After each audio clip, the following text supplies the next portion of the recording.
जय श्री राधे। पूज्य श्री सद्गुरुदेव भगवान के चरणों में प्रणाम।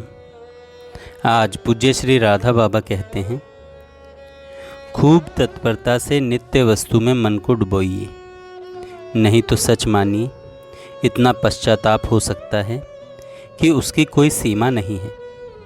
बिल्कुल गांठ बांध कर रख लें। भगवान के नाम, रूप, गुण, लीला आदि के सिवा यदि मन कुछ भी चिंतन करता है तो समझ लें कि घाटे का कोई हिसाब ही नहीं है। अभी पता नहीं लगता, अभी चेष्टा नहीं होती, पर इंद्रियां मरने के समय इतनी व्याकुल हो जाती हैं कि बिना अभ्यास भगवान में मन स्थिर होना बड़ा ही कठिन होता है। अतः जीवन का शेष समय पूरा श्री भगवान में लगाइए। बड़ी तेजी से रास्ता काटिए, नहीं तो परिवार, धन, जन में कहीं मन फंसा रहा और मृत्यु हो गई तो जीवन बिल्कुल व्यर्थ हो ही गया समझिए।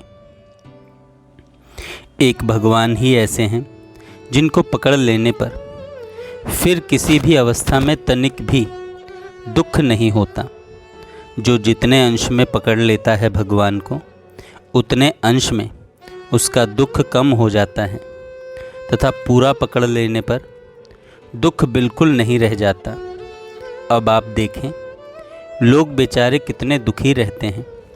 यदि उनमें से कोई भगवान को पकड़ ले तो वह दुखी नहीं होगा, क्योंकि उसके मन में यह दृढ़ विश्वास रहेगा कि परम सुहृद सर्वशक्तिमान भगवान मेरे साथ हैं। फिर क्या डर है। आप निश्चय समझिए, जो काम आपके लिए सर्वथा असंभव है, जो काम आपके लिए सर्वथा असंभव है, भगवान चाहें तो क्षण भर में उसे कर दे सकते हैं। उनके लिए कोई ऐसा काम ही नहीं है जिसे वे न कर सकें। केवल विश्वास चाहिए। एक कथा आती है, महाप्रभु श्री चैतन्य कीर्तन कर रहे थे श्रीवास जी के आंगन में।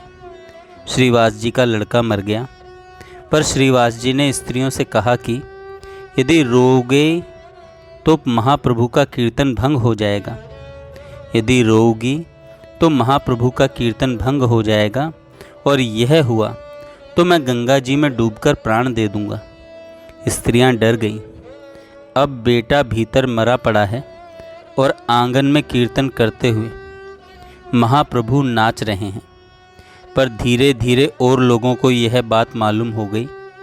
सबका उत्साह कम होने लगा और सब धीरे धीरे नाचना छोड़कर बैठ गए। महाप्रभु को बहुत देर बाद बाह्य ज्ञान हुआ। वे बोले, क्या बात है? मालूम होता है कोई अनिष्ट घटना घट गई है। लोगों ने उनसे सारी बात कह दी। महाप्रभु ने लड़के के शव को मंगवाया और लगे नाचने। लड़के में प्राण का संचार हो गया।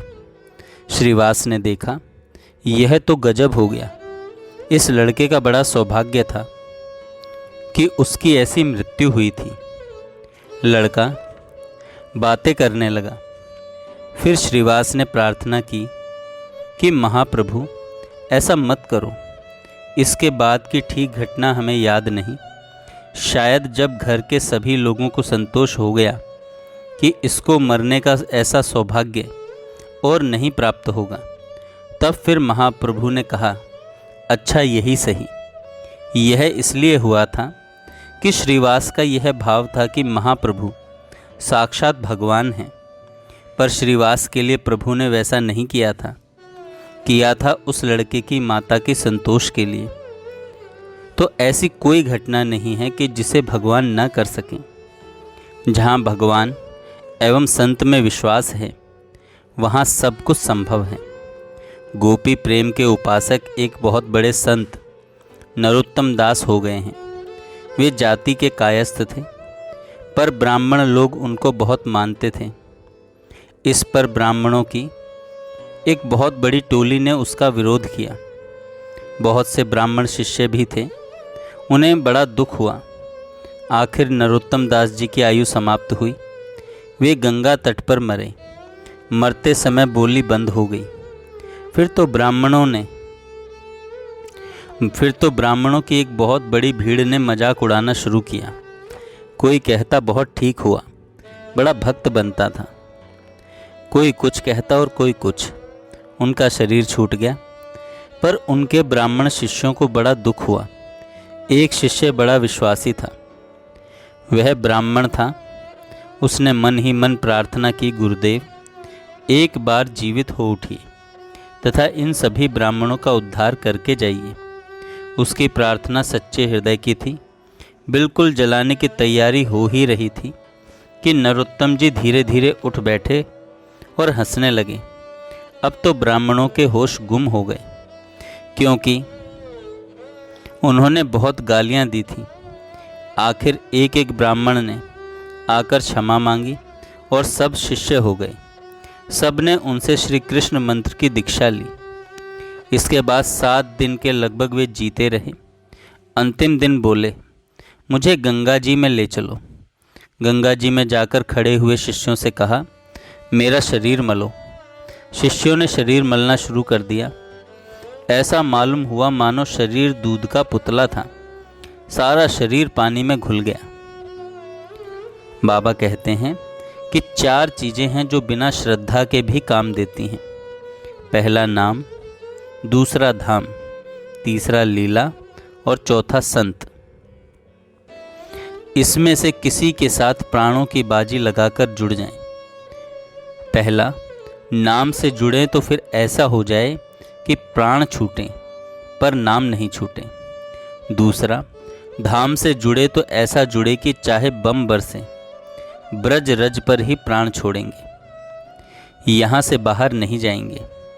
तीसरा, लीला से जुड़ें तो ऐसा जुड़ें कि इस जगत को बिल्कुल भूल जाएं, यहाँ तक कि चर्म चक्षु से भी हर जगह लीला ही लीला दिखें। चौथा, संत से जुड़े तो ऐसा जुड़े कि प्राण रहते तो अलग नहीं होऊंगा, मुर्दा शरीर ही अलग होगा। ऐसा होने पर ही श्री प्रिया प्रियतम की कृपा प्रकट होती है। बाबा कहते हैं, आप लोगों को सफलता अवश्य मिलेगी, पर निरंतर उनका भजन करने से, उनको याद करने से। भाव चाहे कुछ भी हो, आप भजन करते नहीं, यही कमी है। वास्तव में आप चाहते ही नहीं, तब क्या हो सकता है? तब क्या हो सकता है? जय श्री राधे। जय श्री राधे।